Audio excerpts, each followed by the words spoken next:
milice. Tokomi coup sur coup. Pour la campagne. Maintenant comme coup sur coup. Kabouya Zobenga biso ba kopesa ki pouvoir ba combattant. Zalo benga biso ba milice. Mais le chef de milice c'est qui pour ya outia.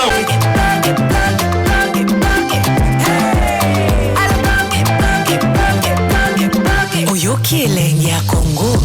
Tapez les mains, tapez les mains, tapez les mains, tapez les mains, tapez les mains, tapez les mains, tapez les mains.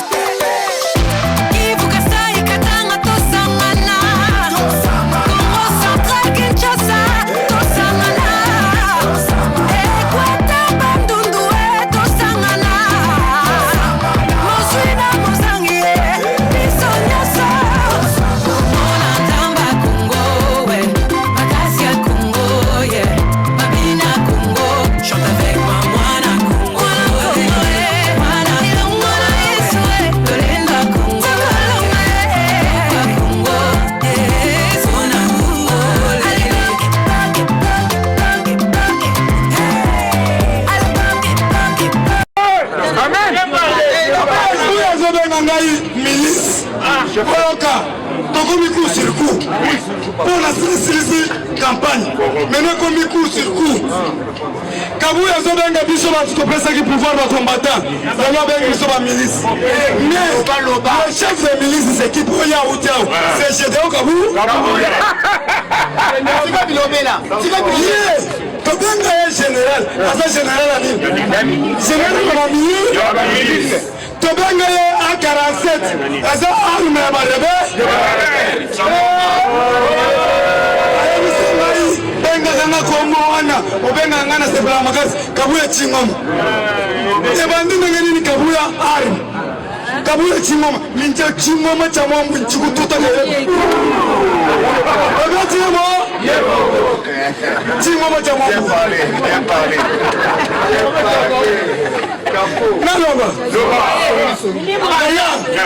Pour ton moni vérité et qu'on ne s'empirer. Ceux qui vont moni ngai na banda s'attaquer trop na Jean-Marie Kaboul. Mais mon tombant ko bien na chaque 4 heures. Kaboul.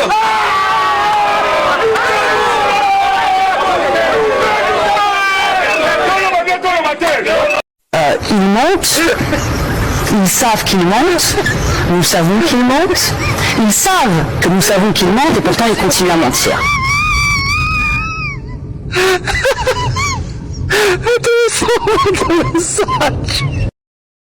Bokoto, makamo na ebisaka bino bakobomana koliana. Le peuple de Dieu, makamo na banako ebisa bino, IDPESH, viva la musique. Batwana bayaki nde kosukisa bino mitema. Bando awa IDPESH babomisu yampanga babomi ye. Babomi mwana mobala batatrishi 22 enfants 12 bana na ye. Bango moko bokise Kabuya batwana babomi kutu bango moko bakomo bomana. Baluba ya IDPESH bakomi koliana. Jampanga ye babomi ye. Bosco batola bakubikisa boketu wa yambo yango nazo tuna bino IDPESH wana IDPESH viva la musika babomi jampanga boketu wa mumtatini baboma engambe mobile abato babomi ye babomi mwana bato Augustin Kabuya oaza mutu faire aucun maman d'idée repasaka au aéroport tarmaki mototo akoleka mutu ya Augustin Kabuya ezoka prince eza autoroute moto noso akoleka na mutu na atambola bokati wa mateka mboka na bibi. Bonjour à tous. Il dépasse mon parti. Je pleure intérieurement, je suis totalement déchiré. Est-ce qu'après pouvoir IDPESH va résister après, parce que constitutionnellement il nous reste que 2 ans et demi ou 3 ans. Donc selon notre constitution il nous reste que 2 ans et demi. Moi, je me pose des questions. En tant que membre de l'IDPS, en tant que cadre de l'IDPS, est-ce qu'après pouvoir, notre beau parti, de résister? Parce que pouvoir Oyo, et ça, il y a l'IDPS. Mais apparemment, ce n'est pas l'IDPS qui dirige dans l'institution à part la présidence. L'institution nyonso bato bazo diriger bataka bato ya régime passé. Sénat, régime passé. Assemblée nationale, régime passé. Ba mandataire 80%, régime passé. Ba gouverneur 70%, régime passé. Ba maire de ville 70%, régime passé. Ba bourgmestre 80%, régime passé. Ba mandataire, n'en parlons même pas. Aucun de n'a pas ARSP, aucun de n'a pas partout. Et ça n'a pas été un régime passé. Si on a nazo mituna, parce que nous sommes les Tshisekedi, ça nous fait mal. Je me pose des questions, est-ce que réellement après 3 ans, est-ce qu'il peut se résister? Ni les autres salles qui rebelles vont dans la macasse pour attaquer le pouvoir. Ni les autres salles qui rebelles vont dans la Malibo qui vont dans la Nambo. Et ça va Rwanda pour ravitailler Bangote. Financièrement, bazar ravitaillé par leurs poulets qui sont dans les institutions aujourd'hui. Tente union sacrée, autres amateurs union sacrée, autres amateurs union sacrée. Mais bazozo wa mbongo, bazozo ngisakuna. Et biso sikoyo. Tozo lingake, tozo loba, et comme net slogan, si mokolo yeso akoya, si mokolo yeso akoya, est-ce que sans argent, notre parti va survivre? Il nous reste 2 ans. Boyo que l'ata, ba combattant mawa. Beaucoup de ça, ba combattant naba. Institution nyonso même à 80%. Biso to monaki na régime passé peut perdre zalaki au moins na 90% ya na kati ba institution nyonso. Aucun de la frontière bango, aucun de la aner bango, aucun de la armée bango, aucun de partout ezalaki aner. Aucun de donc na biloko nyonso ezalaki an ezalaki kaka batu ya peut perdre. Mais biso yo. Nana obanga na omona nde lobby 26 provinces, 3 gouverneurs. Tous les gens qui ont été président de l'Assemblée provinciale, combien? Le président, peut-être à 10%, à 20%. C'est ça qui a le régime passé. Parce que la réunion, il faut tout le monde sa pouvoir en place. Mais il y a des bolingo, il y a le Kouta. L'Ikolo Yanzala, donc il se retrouver et pas à balayer. Donc, flatter balier, il est temps maintenant que tozongi sabolingo ya biso ya kala. Qui combattant zone de la siko et biso, pour comprendre que na 10 ans, les combattants vont se retrouver. Beaucoup de biloko nyonso siko. Il est temps. Bo flatter bango, na retour bango basali binonini. Merci beaucoup. Tolembi 2 ans ngoyo. Si c'est que na tiki biso tozo salate. Oh là y est, tozo salate. Bolingi toloba te. Bobenga ngana IDPS na le. Bolingi. Biloko bobo monati. IDPS za la bisonyo. Papa tika ki boulangerie bisonyo.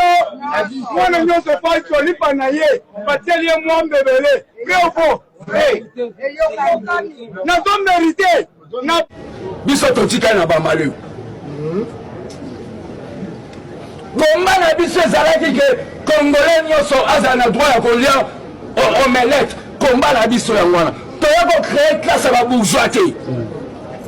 Il y a même les membres des familles ya président bazobanda sous la Kinshasa te bakomaka Katanga comme ni oke ça na Katanga kuna ya bamine tozoyokango toza banki te po tobonga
tala tesika to komi ba komi kobomana nani bobomani te pouvoir na bino ya baluka wampanga kabasele yoka kombo wampanga kabasele soki na muluba kabuya lunyeka kabuya Augustin muluba Chilombo Tshisekedi muluba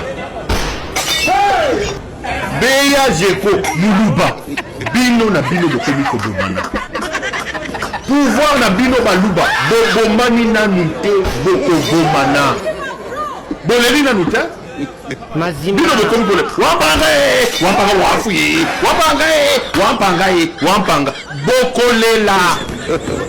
Nous vous avons dit, moi Péro Noira, à tous mes frères Kassaïens, que les Kassaïens doivent apprendre à se désolidariser de ces fous. Nous ne pouvons pas porter le fardeau d'un bandit. Nous ne pouvons pas porter le fardeau d'un fou. Un homme qui n'a aucune dignité. Un homme qui n'a aucun respect d'engagement et de texte. Un homme qui ne connaît pas le sens de la parole donnée. Boleka qui n'a TV mo fini biso. Bolenite. Wampanga. Je me suis dit, mais celui-là, il courait quand il est tenu. Comment il voit-tu? Comment il voit-tu? Wampanga.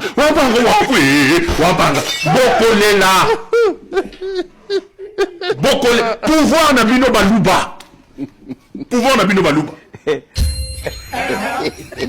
Vous allez vous entretuer parce que vous ne comprenez pas que c'est un malade fou au nom du tribalisme, au nom de la coterie.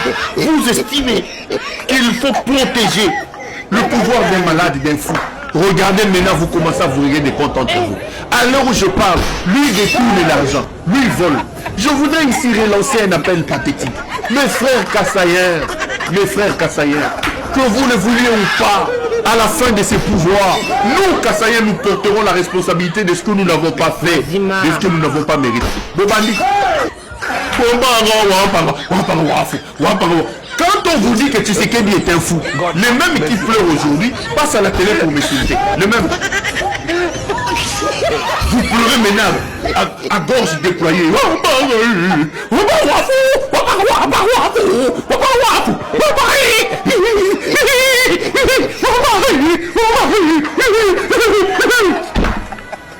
Wapanga wafu boko kufa na liboma oyo bozana ye na pouvoir boko sila.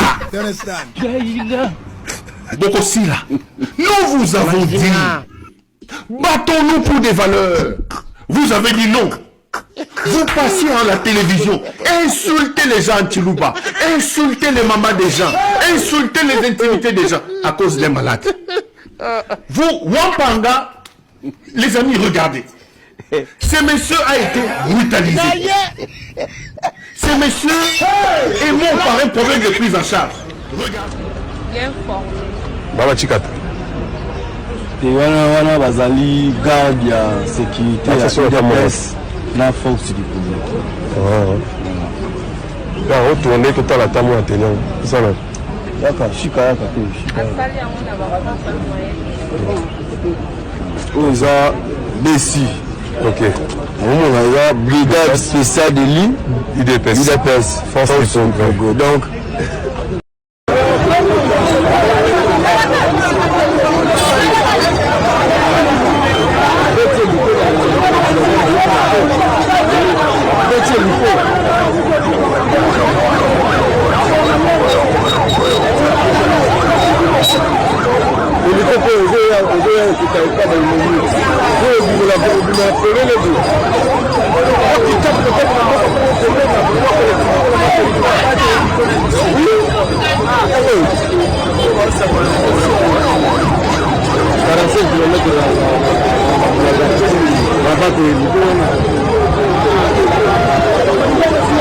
Yembo Félix Kagame komona ngai Félix Tshilolo beton mokengeli ya pate okomona ngalo tokolo kutana na lola okosakana na ngai te ndoki assassin Kagame criminel a Kagame boy a manipuler le peuple a manipuler le peuple biso tozo tala tobitala kwa mensonge ndoki moyibi sorcier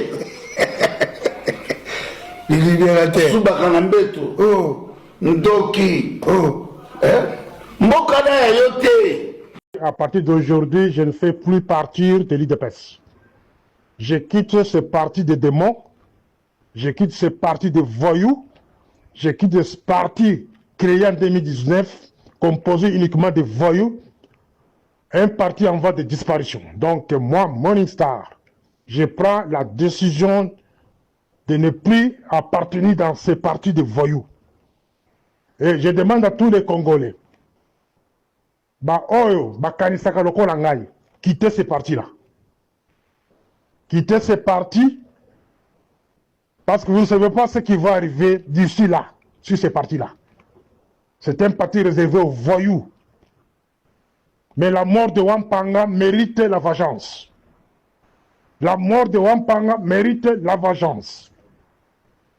Babumi Wampanga. Okuta na biso na bango na balabala. Famille na bango eza na kati ya Kinshasa te. Baza la même mandéo na Kinshasa te. Mettez fin à ce parti-là. Même la permanence là, Bokanga Libéla. Je ne peux rien vous dire ce que vous devez faire. Félix, on ne passe au commissaire. Félix, on ne passe au commissaire, c'est quoi? Basenga na Lungula Kabuya. Lungula Kabuya. Tala lelo Kabuya kubo bobisa biso. Kabuya kagisa kabo na mobile na prison. C'est grâce à mes dénonciations. Pression na salaka na baodio na ngai. Oyoka bobiso na mobile na prison. Na pekisa Wampanga lunga IDPS. Na ebisa Wampanga lunga IDPS. Ce n'est pas un parti qui a l'avenir. Je pleure. Na moment na kosala audio.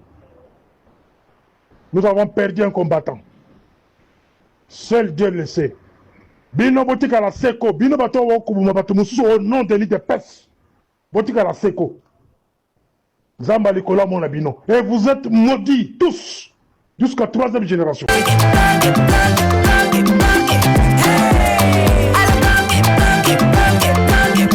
Oyoki elenge ya Congo. Tapez les mains, tapez les mains.